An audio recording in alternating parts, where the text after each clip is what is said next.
Muchas gracias, Florencia. Gracias, Fabián, también por la introducción, por la presentación. Oscar, obviamente, por la invitación a participar de esta celebración de 25 años y tratar de contarles un poco qué va a pasar, que es el objetivo en los próximos 25 años. Así que gracias también a Luis, que me dejó introducido recién parte de lo que iba a contar. Y bueno, la idea justamente, Luis lo adelantó, es lo que quiero poner como concepto hoy y tratar de focalizarnos en esto y ver si los puedo convencer de esto, es que en realidad Homo sapiens es un superindividuo. Y Luis un poco le introdujo recién este tema. ¿Y por qué es un superindividuo? Es un superindividuo porque estamos hablando de que tenemos nuestras propias células, las primeras que conocimos, las que conocimos primero el genoma, pero además estamos acompañados por todo otro grupo de células que es el microbioma humano, que cumple un montón de funciones en las cuales nosotros no podríamos vivir. Entonces, en realidad como entidad, somos un superindividuo. Y para darle cierta magnitud a esto, imagínense ustedes que más o menos si en el genoma humano hoy tenemos unos 30.000 genes, bueno, en discusión, poco más, poco menos, pero alrededor de 30.000 genes, por cada gen humano hay aproximadamente 300 genes de microbios. Eso hace más o menos unos 10 millones de genes. Si hay unas 100 trillones de células humanas, por cada célula hay 10 células de microbios de especies diferentes. O sea que Homo sapiens está aportando una de cada 10 de las células que constituyen el ser que somos nosotros en este momento. Esto es enorme. O sea, ¿cómo se nos pasó por adelante sin haberlo visto? Bueno, porque no teníamos la tecnología con la resolución necesaria para darnos cuenta que esto era así y que en realidad somos un superorganismo.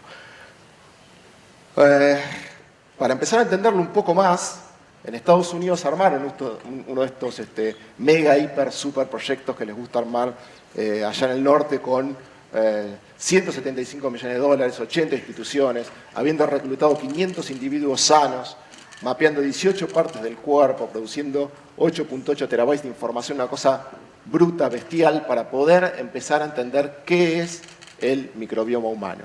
Ellos establecieron la primera base de datos con el Human Microbiome Project, de una población de 500 individuos sanos americanos.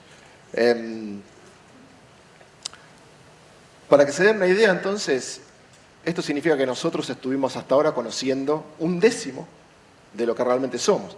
Por lo tanto, en realidad también estuvimos haciendo todo este tiempo, no por distracción, sino porque realmente no lo podíamos ver, no lo podíamos cuantificar. Estuvimos haciendo medicina, estuvimos haciendo salud, estuvimos haciendo prevención, estuvimos haciendo diagnóstico, para una de cada 10 células diferentes que nosotros tenemos. O sea, estuvimos atacando el problema sobre una muy importante, está claro, pero 1/10. ¿Qué pasa con el resto? Con las otras 9 partes. ¿Qué pasa si las otras 9 partes se enferman? Bueno, también genera problemas y ahora lo estamos empezando a ver con una cantidad de literatura científica que empieza a correlacionar estas cosas. Somos esos 20.000, 30.000 genes contra más de 10 millones de genes de microbios, que aportan un montón de funciones que si no, nosotros no podemos hacer. ¿Qué pasa si se enferman? Bueno, esas correlaciones se empezaron a ver. Entonces ahora se puede relacionar desórdenes de microbioma con problemas de obesidad, nutrición, diabetes, sistema inmune, cáncer de colon, homeostasis de riñón, enfermedad periodontal, esofagitis, gastritis, gastroenteritis, enfermedad inflamatoria intestinal, enfermedad de Crohn, y puedo seguir la lista, y en realidad la puedo seguir, pero la voy a cortar acá, porque impacta en otras muy interesantes que las voy a dejar para más adelante como sorpresa. No las voy a revelar ahora. Pero fíjense la lista, es enorme. Entonces, por un lado recién, como les decía, lo empezamos a conocer bien en detalle ahora. Fíjense que recién en el año 2015, y estoy hablando hace apenas 1 o 2 meses atrás, se publicó y pudimos conocer con un mapa exacto lo que es el microbioma de la piel. Y fíjense esta figura que está acá, puesta para un individuo hombre, para una mujer, y en el panel que ustedes tienen a su derecha, está mapeado con nombre y apellido todos los microorganismos que habitan en la piel. Y en el panel de la izquierda, mía, están mapeadas todas las moléculas que esos microorganismos pueden producir, con una muy buena correlación. ¿Qué estamos viendo? Estamos viendo que cuanto más rojo se pone, mayor biodiversidad de especies distintas hay, cuanto más azul, menos biodiversidad de especies hay. Y uno puede mapearlas sobre el organismo directamente en la piel. Fíjense que las manos parecen ser una muy buena fuente de biodiversidad. Pero no toda esa biodiversidad se distribuye igual. Porque, por ejemplo, si vemos ya especies individuales después, Staphylococcus, que clásicamente es asociado con infecciones de la piel, se distribuye especialmente en la planta de los pies, no en todo el cuerpo. Otra bacteria como Propionibacterium, clásicamente asociada al acné, está muy bien distribuida en la cara y en parte de la espalda. Entonces recién ahora empezamos a ver esta figura, este mapa, como corresponde para empezar a entenderlo.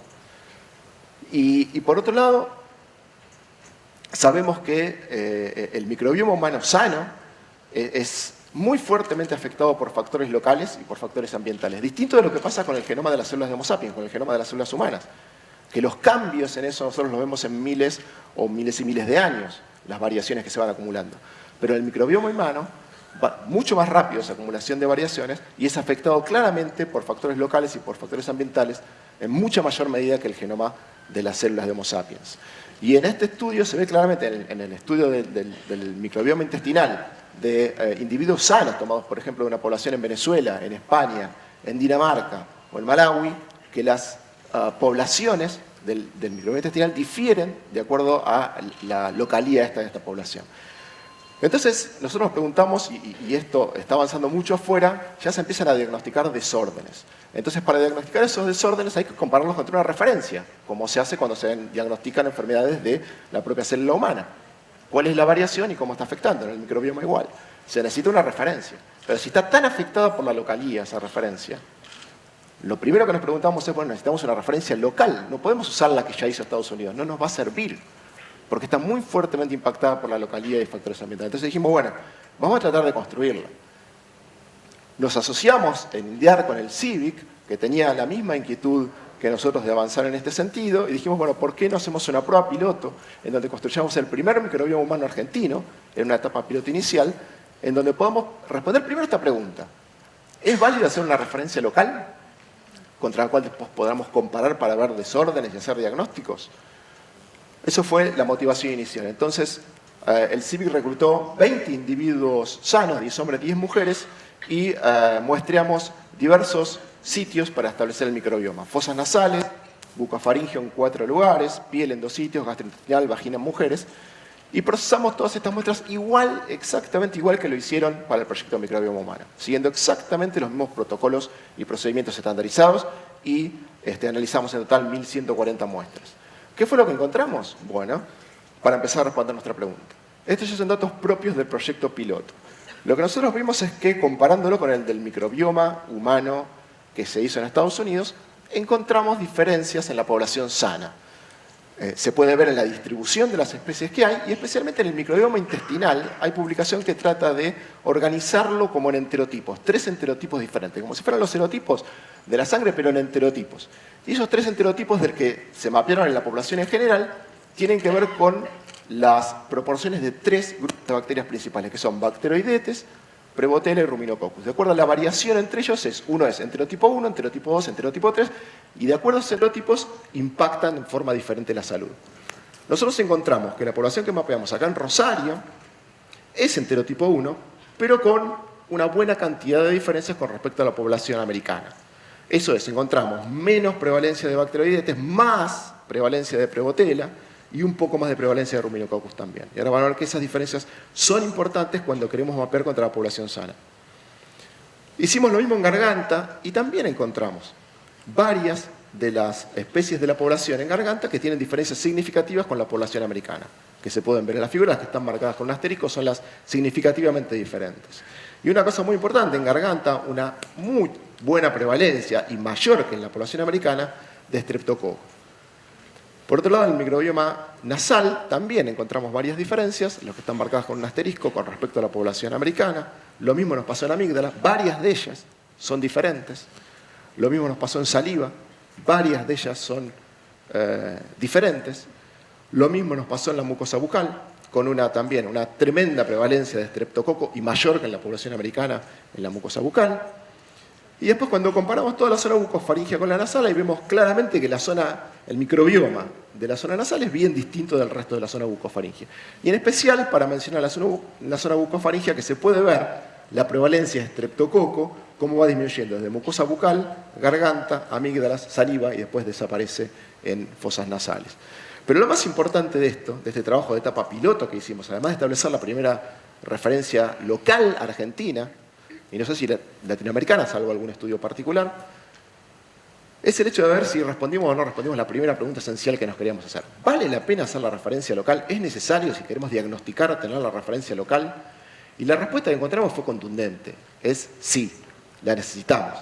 Hace falta la referencia local si queremos diagnosticar.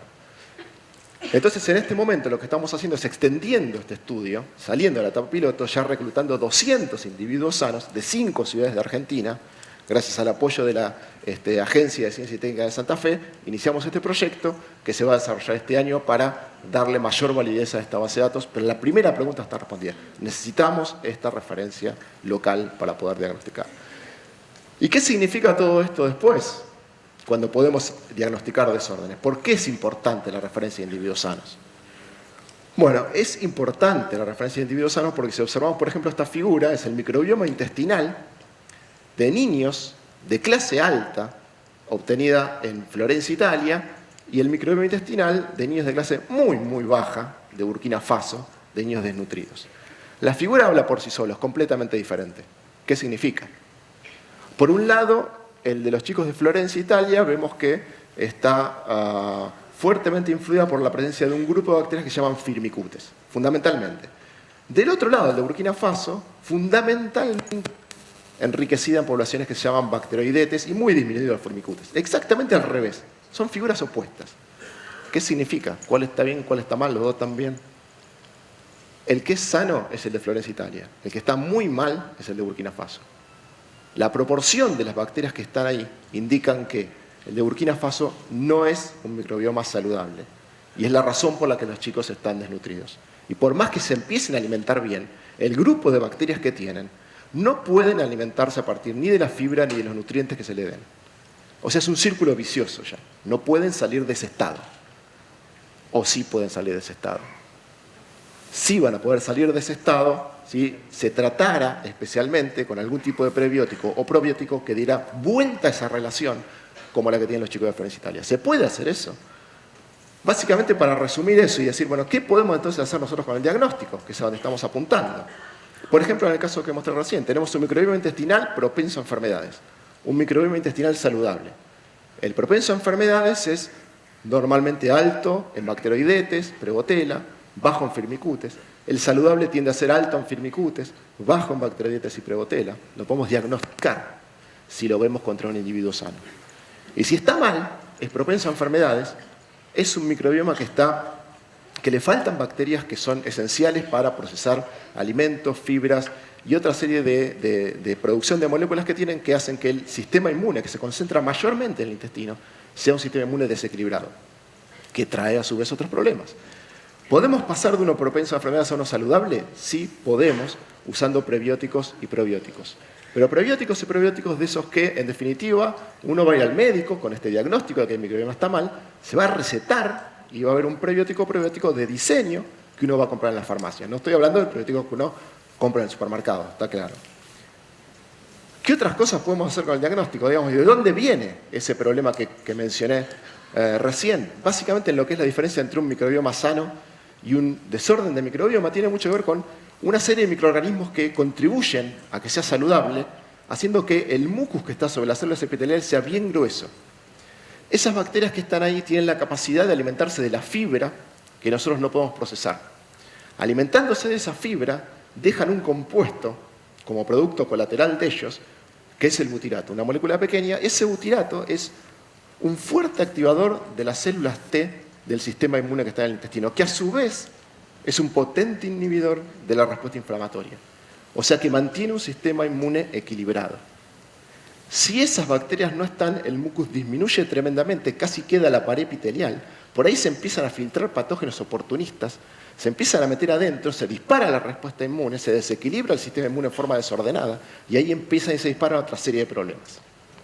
Esa es la razón básica y rápida fundamental. ¿Y cuáles son esas series de problemas? Enfermedad inflamatoria intestinal, enfermedad de Crohn, diabetes, enfermedades autoinmunes, colitis, cáncer, obesidad y otra serie de enfermedades. Entonces, por eso, estas son las razones por las cuales tenemos que poder diagnosticar esto bien, contra una referencia sana y después poder prescribir el prebiótico o probiótico que pueda solucionar el problema. ¿Qué otras cosas podemos hacer con el diagnóstico? esto es tremendamente importante y nuevo. Hasta ahora, el eje cerebro-intestino siempre fue visto como una autopista de una sola vía. Es decir, se manejaba desde el cerebro al intestino. Me pongo nervioso, estoy ansioso por la charla, por la conferencia, seguramente me va a doler la panza, se me inflama el intestino, me puede dar diarrea. Siempre fue visto de esa manera. En realidad, hoy sabemos, gracias a esto, que es una autopista de 2 vías. Va y viene.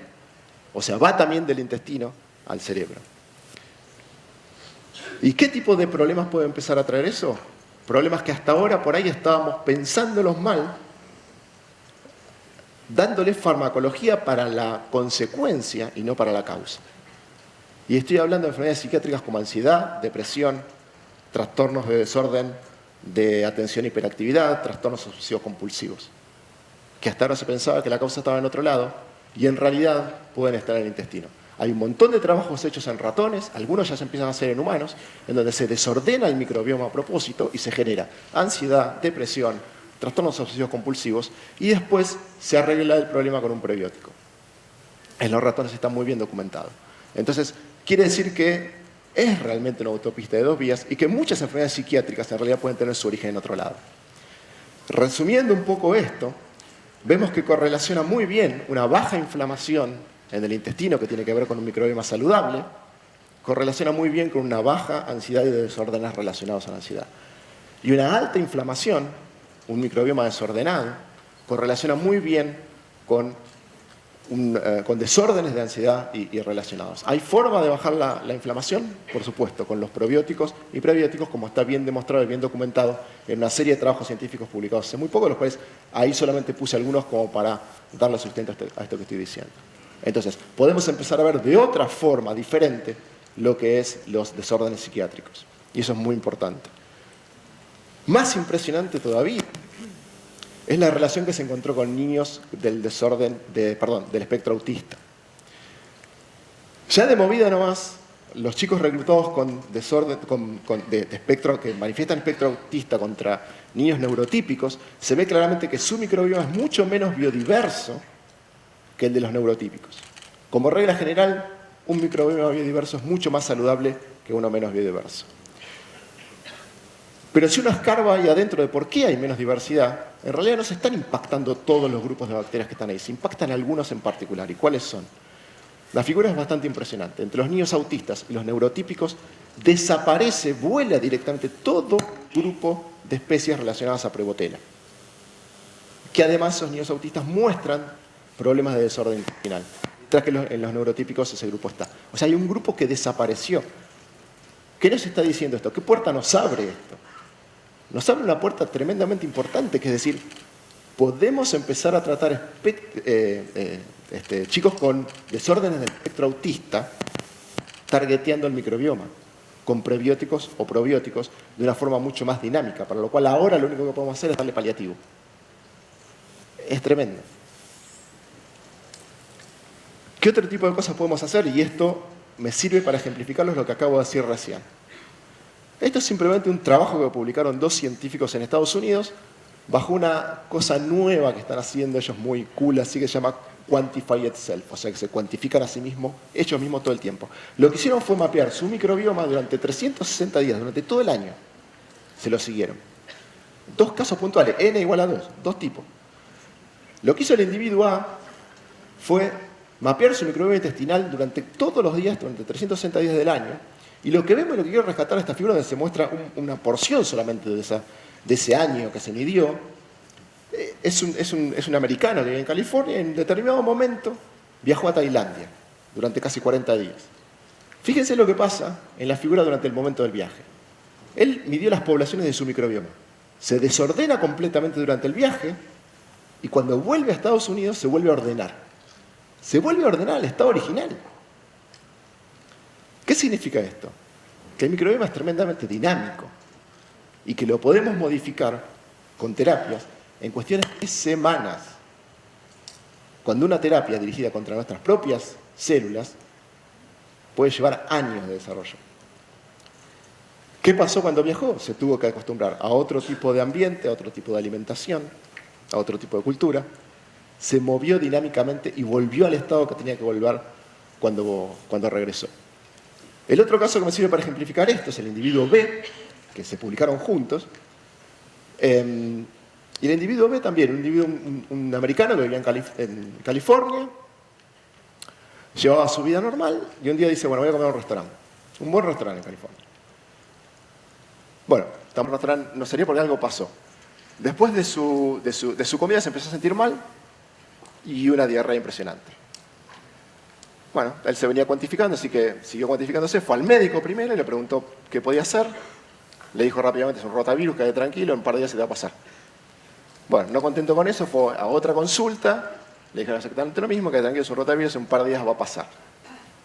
La diarrea seguía en forma masiva, día a día. Estuvo 10 días con diarrea, se dejó curar solo, sin antibióticos, y él se dio cuenta de lo que tenía. Fíjense el momento de la infección, cómo cambia completamente el microbioma. De hecho, hay una curva verde que va por ahí abajo, pero al momento de la infección pega un salto. Esa curva verde llegó a ocupar el 30% del microbioma de la persona durante la enfermedad y la diarrea. ¿Y qué es la curva verde?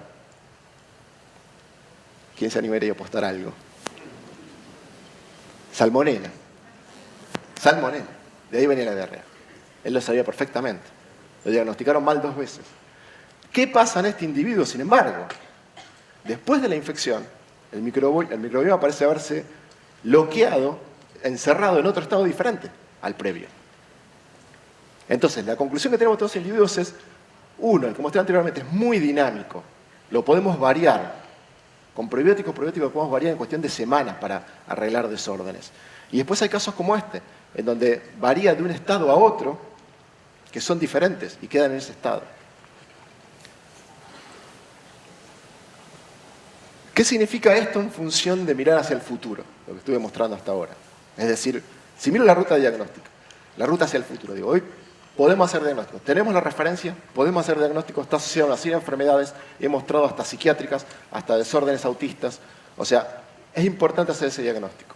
Ahora, ¿le puedo acoplar una terapéutica? ¿O está bien con el diagnóstico y después de ahí es puro humo, no puedo hacer nada hoy? Bueno, no. Para mostrarles justamente eso, les voy a mostrar que en Estados Unidos, por lo menos, están surgiendo una serie de compañías que están empezando a tomar esto, financistas que están empezando a bancar este tipo de cosas, que lo ven como algo central, importante. Y un ejemplo de eso, por ejemplo, es una compañía que se llama Ceres Health. Ceres Health lo que hace es tratar de trasladar todos estos conocimientos a la terapéutica. Y su desarrollo de producto lo llama ecobióticos, en comparación con lo que son los antibióticos. Entonces, hoy tienen productos de ecobióticos, un pipeline de desarrollo importante, en donde algunos de ellos ya están en la clínica. Tienen otro desarrollo para una enfermedad metabólica que está en las últimas fases de desarrollo clínico y uno para enfermedades inflamatorias que está en fase de validación clínica. O sea, son productos reales, estos ecobióticos que están diseñando. Son de diseño para targetear enfermedades específicas de desórdenes de microbioma. El que ya tienen en validación clínica, por ahí era el más simple en realidad, porque ustedes saben que las infecciones con Clostridium difficile son muy difíciles de erradicar, y en Estados Unidos se toma como una práctica bastante natural lo que es el trasplante de materia fecal de un individuo sano al individuo con infección, y se cura la infección de Clostridium difficile con el trasplante de materia fecal. Es bastante engorroso el procedimiento, si se quiere, digamos. Ya se lo pueden imaginar. No debe ser muy divertido, pero ¿qué están haciendo ellos? Lo están reemplazando con una píldora. Entonces están reemplazando el trasplante de materia fecal con la toma de una píldora. Y eso ya está en fase de validación clínica. Para que vean que este no es un ejemplo aislado, les puedo decir que hay más compañías que están surgiendo. Puse otra como ejemplo, pero hoy puedo citar 10 que están haciendo terapias de diseño con probióticos y coprobióticos. Evolve es otra de ellas que tiene como misión establecer, restaurar y mantener un microbioma humano sano. Quiere decir que esto ya podemos hablar de un diagnóstico y de terapéutica específica para desórdenes del microbioma.